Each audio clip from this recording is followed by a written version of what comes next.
Hello, very good morning my dear students. आज हम लोग आ गए हैं हमारा क्लास 12 का अकाउंटेंसी का चैप्टर नंबर 4 लेकर।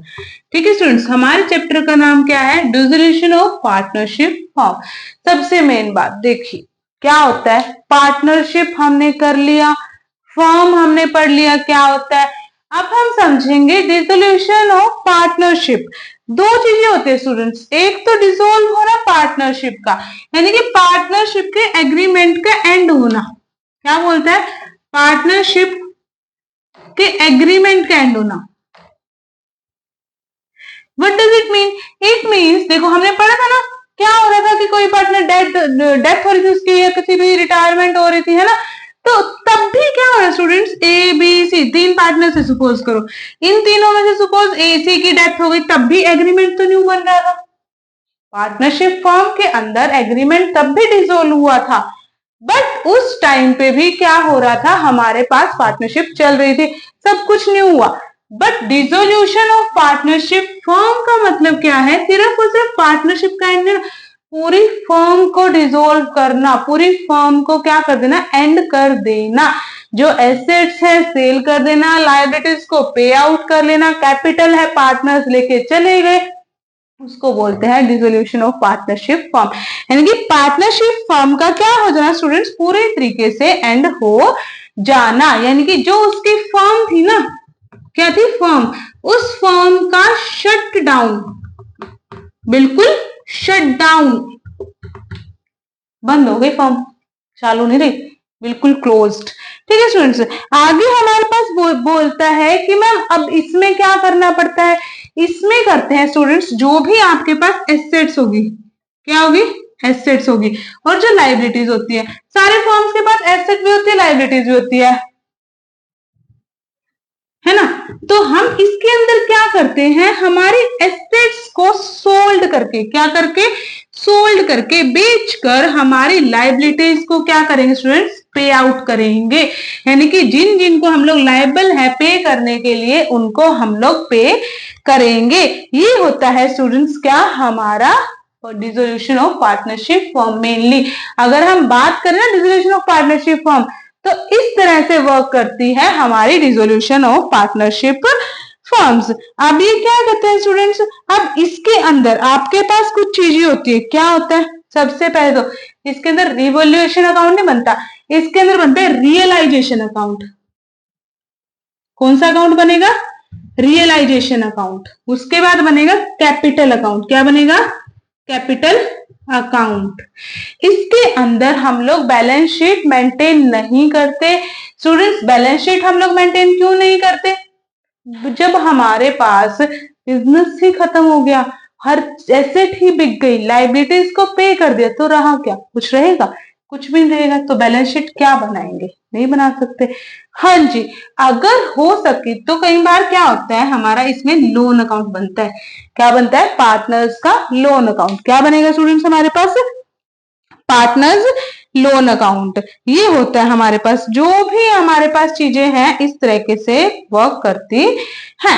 जो आपका कंपनसेशन होगा उसको आप लोग डिस्ट्रीब्यूट कर दोगे, रिजर्व्स को भी बांट दोगे, हर चीज डिसोल्व हो जाती है, कुछ भी पेंडिंग नहीं बचता। ये होता है हमारा डिसोल्यूशन ऑफ पार्टनरशिप फॉर्म। ठीक है स्टूडेंट्स, इसके अंदर हमारा कौन कौन सा अकाउंट बनेगा? मैंने बताया रियलाइजेशन अकाउंट बनेगा, कैपिटल अकाउंट, एक बनेगा स्टूडेंट्स बैंक अकाउंट। कौन सा बनेगा? Bank account. उसके बाद बनेगा पार्टनर्स का लोन अकाउंट, अगर हमें नीड हुई तब, अदरवाइज नहीं। ये कंपलसरी नहीं है, ये तीनों कंपलसरी है in case of dissolution of partnership form. Done students, यहां तक क्लियर है? किसी को देखना है एक बार रीड आउट कर लो, फिर आगे चलते हैं, फिर आगे करेंगे। अब हम सीखेंगे रियलाइजेशन अकाउंट का फॉर्मेट, कि रियलाइजेशन अकाउंट कैसे बनाया जाता है, किस तरीके से वर्क करता है। ओके स्टूडेंट्स, इसके अंदर थोड़ा सा उल्टी चीजें होंगी, थोड़ी सी चीजें जो डेबिट में जाती है वो क्रेडिट में जाएंगी, जो क्रेडिट में जाती है वो डेबिट में जाएंगी। थोड़ा ध्यान से समझना। अब एक क्वेश्चन और ना सबके दिमाग में आता है, क्या आता है कि मैम इसके अंदर रिवैल्यूएशन अकाउंट ना बन के रियलाइजेशन अकाउंट क्यों बन रहा है? तो स्टूडेंट्स इसके अंदर रियलाइजेशन अकाउंट इसीलिए बन रहा है बिकॉज हमारी फर्म क्या हो रही है, हमारी फर्म का एंड हो रहा है। रिवैल्यूएशन कब होता है, रिवैल्यूएशन उस केस में होता है स्टूडेंट्स जिस केस में हमारी फर्म का एंड ना हो, हमारी एसेट्स इंक्रीज हो या डिक्रीज हो। इस केस में आपके पास जो जो एसेट्स होंगी उनको आप क्या करके बैलेंस बीडी में ब्रोट डाउन करके आप लोग क्या करोगे, आप लोग सोल्ड करोगे, चेक करोगे कि कौन कौन सी एसेट है, कौन कौन सी लाइबिलिटी है, उस तरीके से उस फॉर्मेट में चलेगा। इसलिए बनता है इसके अंदर कौन सा अकाउंट, रियलाइजेशन अकाउंट। तो इसके अंदर क्या होता है, सबसे पहले हम सबको पता है ये हमारी डेबिट साइड और ये हमारी क्रेडिट साइड। इसके अंदर यहाँ पे आएगा हमारा to balance BD brought down, यहाँ आएंगी पर सारी एसेट्स, क्या आएंगी स्टूडेंट्स, एसेट्स आएंगे मैम। एसेट्स क्या आएंगे, land, building, furniture, machinery, fixture, जो भी चीजें आएंगी। डेटर्स यहाँ आएंगे हमारे, ये लगा लो जो जो चीजें बैलेंस शीट में एसेट साइड आती हैं वो हमारे रियलाइजेशन में कहाँ आ जाएगी, डेबिट साइड आ जाएंगी। डेटर्स, अगर डेटर्स दिए हुए हैं हमारे पास तो हम डेटर्स नोट डाउन करेंगे। ओके स्टूडेंट्स, और क्या इसके अंदर आ जाएगी हमारे पास, गुडविल आ जाएगी, क्या आएगी, गुडविल ब्रोट डाउन। इस साइड मैम, इस साइड तो आ गई एसेट, तो एसेट आ गई जब हमारे डेबिट साइड, तो क्रेडिट साइड क्या आएगी, लायबिलिटीज। तो यहाँ क्या आ जाएगा हमारे पास, by balance BD brought down liabilities,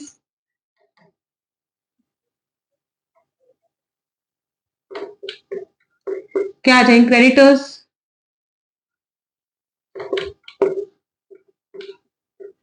creditors आ गए हमारे पास, लायबिलिटीज आ गई हमारे पास, ठीक है।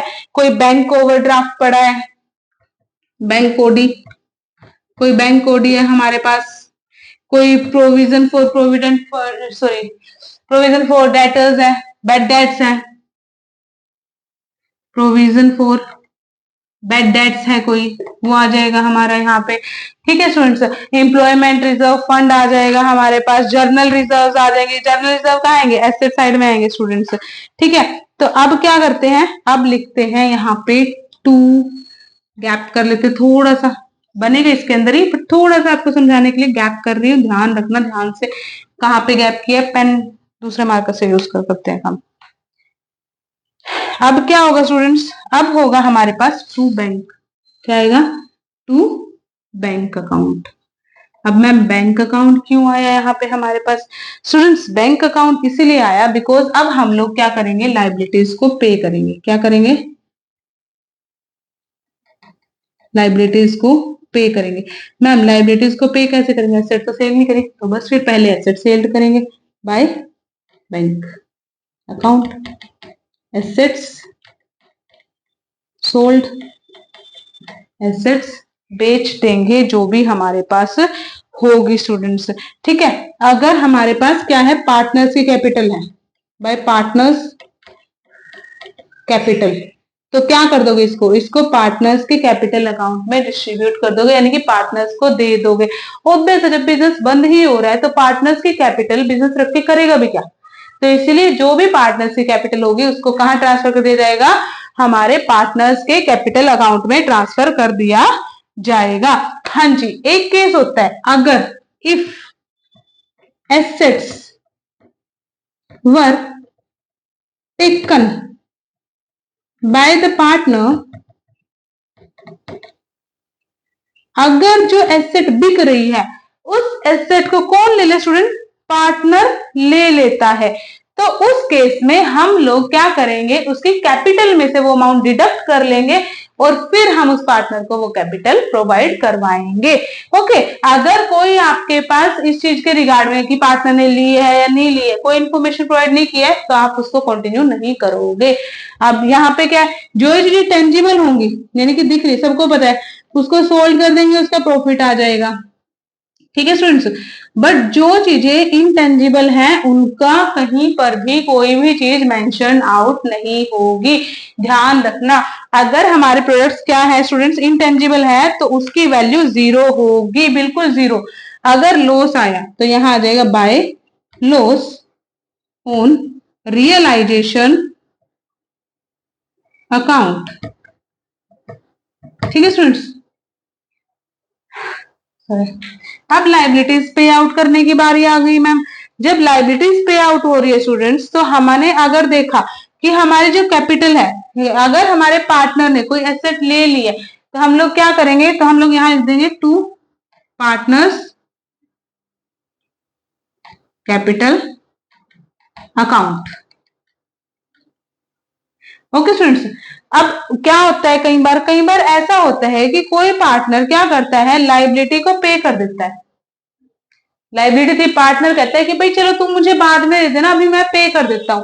जब ऐसा केस होगा तो उस केस में हमारे टू पार्टनर्स कैपिटल अकाउंट में चला जाएगा, तब पार्टनर्स के अकाउंट में जाएगा वो अमाउंट, ध्यान रखना। ठीक है स्टूडेंट्स, आगे कहता है जो भी हमारे पास रियलाइजेशन के एक्सपेंसेस होगा, देखो रियलाइजेशन अकाउंट बन रहा है तो एक्सपेंसेस तो लगेंगे, तो वो भी यहां लिखे जाएंगे टू रियलाइजेशन अकाउंट, एक्सपेंसेस डाल देना ब्रैकेट में करके। डन स्टूडेंट्स, ये हमारा यहाँ पे रियलाइजेशन एक्सपेंसेस हो गए। अब सपोज करो कोई पार्टनर था, वो सैलरी ले रहा था, रेम्यूनरेशन ले रहा था, कोई चीज ले रहा था। जब ऐसी कंडीशंस होती है तब भी यहाँ क्या आ जाएगा, टू पार्टनर्स कैपिटल अकाउंट आ जाएगा। नीचे मेंशन कर देना रेम्यूनरेशन, ये इसकी सैलरी थी, अपनी सैलरी रिसीव कर रहा है ये। ठीक है स्टूडेंट्स, ये है हमारा क्या, अगर यहाँ प्रॉफिट आता है तो to profit on realisation account. ये है हमारे पास रियलाइजेशन अकाउंट का फॉर्मेट। क्या है स्टूडेंट्स, रियलाइजेशन अकाउंट का फॉर्मेट। अब इसी से हम लोग सीखते हैं इसकी जर्नल एंट्रीज की। मैम अब जर्नल एंट्रीज कैसे होती है इसकी, ऑब्वियस स्टूडेंट्स हमारे पास कई बार क्या, बहुत बार ऐसा होता है कि वो क्या कर लेता है, जर्नल एंट्रीज पूछ लेता है कि भाई स्टूडेंट्स को क्वेश्चन में आता है prepare realisation account and maintain his journal entries also. तो आप लोगों को इसके साथ साथ क्या आना चाहिए स्टूडेंट, जर्नल एंट्री प्रिपेयर करना भी आना चाहिए। अब मैम जर्नल एंट्री कैसे बनेगी, तो यहाँ हेडिंग डालते हैं जर्नल एंट्री।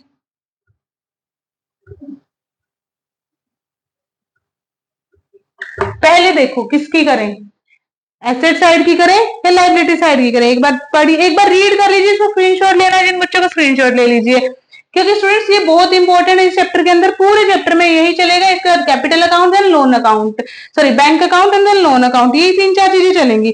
तो सबसे पहले हम लोग करेंगे स्टूडेंट्स एसेट्स को ट्रांसफर करने के, for transfer assets, asset transfer करने की जर्नल एंट्री हम लोग करते हैं सबसे पहले। तो देखो हमने पढ़ा, ये बेसिक सी चीज है, जो डेबिट साइड होता है वो कहाँ आता है, वो हमारा ऊपर साइड आता है, तो ऊपर की तरफ ही लिख देंगे। सबसे पहले हम लोगों की जर्नल एंट्री क्या होगी, रियलाइजेशन अकाउंट डेबिट, क्या होगा, रियलाइजेशन अकाउंट डेबिट टू, क्या आ जाएगा, बैंक अकाउंट, यहाँ पे एसेट्स। डन, एसेट्स आ जाएगा हमारा यहाँ पे, अभी एसेट्स ही डालो, बैंक में डालो, एसेट्स लिखा है ना वहां पे, एसेट्स डालेंगे। यहाँ पे ट्रांसफर होने की एंट्री है, ये ट्रांसफर होने की एंट्री हो गई। अब हम एंट्री करेंगे स्टूडेंट लाइबिलिटीज को पे करने की, इन ये वाली जर्नल एंट्रीज क्या है, हेडिंग डालो फॉर पे आउट लाइबिलिटीज, लाइबिलिटीज को पे आउट करने की एंट्री। क्या एंट्री बनेगी सबसे पहले, realisation account debit to bank account, account debit to bank account, क्या आ जाएगा, या फिर हमारा क्या आ जाएगा, realisation account debit to furniture sold, ठीक है, या फिर machinery sold, otherwise bank account आ जाएगा। यहाँ पे टू आ जाएगा, टू पार्टनर्स कैपिटल अकाउंट। अगर पार्टनर ने कोई लाइबिलिटी पे की है स्टूडेंट्स, उस कंडीशन में हमारे पास आएगा टू पार्टनर्स कैपिटल अकाउंट। ठीक है स्टूडेंट्स, ये हमारी एंट्री है, बस बेसिक सी चीज है, realisation account debit to expenses account. अब रियलाइजेशन के एक्सपेंसेस है तो दोनों जगह रियलाइजेशन तो डाल नहीं सकते, तो यहाँ क्या डालेंगे, रियलाइजेशन अकाउंट डेबिट टू, किसमें जाएगा, किसके क्या थे, एक्सपेंसेस थे, खर्चे थे, टू एक्सपेंसेस अकाउंट। बस ये हो गई। अगर प्रॉफिट आता है तो रियलाइजेशन अकाउंट डेबिट, तो जितने पार्टनर्स है ए बी सी, टू के में डाल दो, to A capital account debit, to B capital account debit और to C is capital account debit. ये हो गई हमारे पास जर्नल एंट्री एसेट ट्रांसफर करने की। अब लाइबिलिटीज ट्रांसफर करने की, for transfer liabilities, liabilities transfer करने की जर्नल एंट्री क्या होती है? बहुत आसान है, सीधा सा लिखो, क्या आ जाएगा? Liabilities account debit to realisation account, है ना। ऑब्वियस है, जो बाय वाली चीजें है वो हमेशा बाय में ही आएंगी, टू में तो आएगी नहीं। तो क्या बन जाएगा? लाइबिलिटीज अकाउंट डेबिट टू, क्या आ जाएगी? Realisation account. ठीक है स्टूडेंट्स, अब आगे देखो। अब एसेट सोल्ड करने की बनाओ, बैंक कोडी लिखने है तो बैंक कोडी की बना लो। Bank overdraft account debit to realisation account, provision for bad debts account debit to realisation account. पर हम कर लेते हैं हमारी एसेट सोल्ड करने की, एसेट सोल्ड करने की journal entry. First journal entry क्या बनेगी हमारे पास? फर्स्ट जर्नल एंट्री बनेगी हमारे पास assets account debit to realisation account. क्या बनेगी? Assets account debit to realisation account. बस और कुछ नहीं होता। आपको ध्यान रखना है स्टूडेंट्स, जो बाय वाली चीजें हैं वो कभी भी कहां नहीं आती, हमारे टू में नहीं आती। ऑब्वियस है, तो फिर बाय वाली चीजों को कहां रखो? हमारा डेबिट में रखो, और हमारी जो यहाँ पे है ये क्रेडिट, इसमें आ जाएगा हमारा, सॉरी डेबिट साइड में। अब हमारे क्रेडिट साइड में अब सेम ये टू है, तो टू वाली जगह पे हम टू कहाँ लिखते हैं? टू हमेशा हम नीचे की तरफ लिखते हैं, तो वहां लिख दो। बस इतना सा करना है आपने, आपकी सारी जर्नल एंट्री क्या हो जाएगी? बहुत स्मूथली आपके पास सॉर्ट आउट हो जाएंगी। अब हम कर लेते हैं हमारे पास क्या? कैपिटल अकाउंट का फॉर्मेट और देखते हैं। आपको स्क्रीनशॉट लेना है तो प्लीज एक बार स्क्रीनशॉट ले लीजिए, फिर आगे करेंगे कैपिटल अकाउंट का।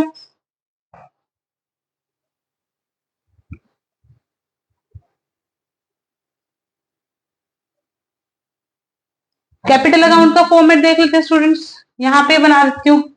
आई थिंक जर्नल एंट्रीज तो समझ आई गई होंगी। ये तो बहुत इजी होंगे, आप लोग करोगे ना तो बहुत आसान है।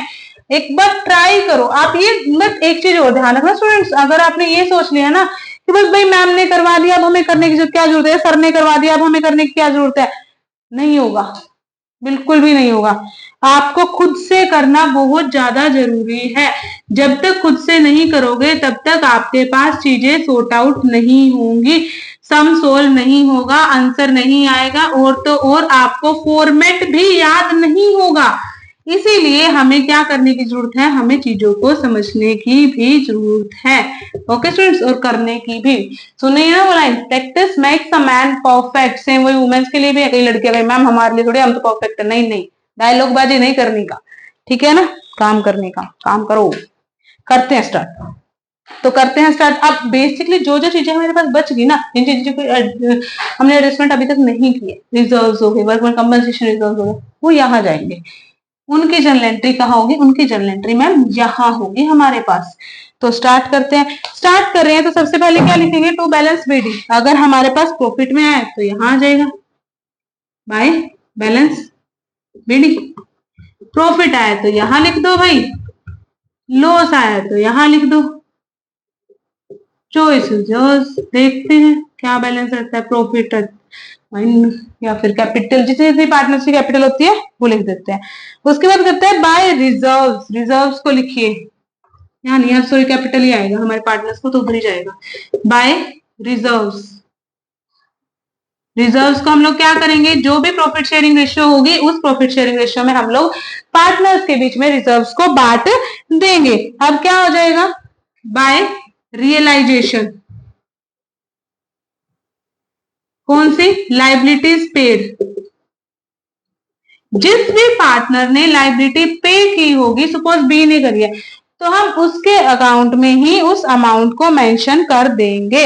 ओके स्टूडेंट्स, यहां लिखेंगे टू रियलाइजेशन एसेट।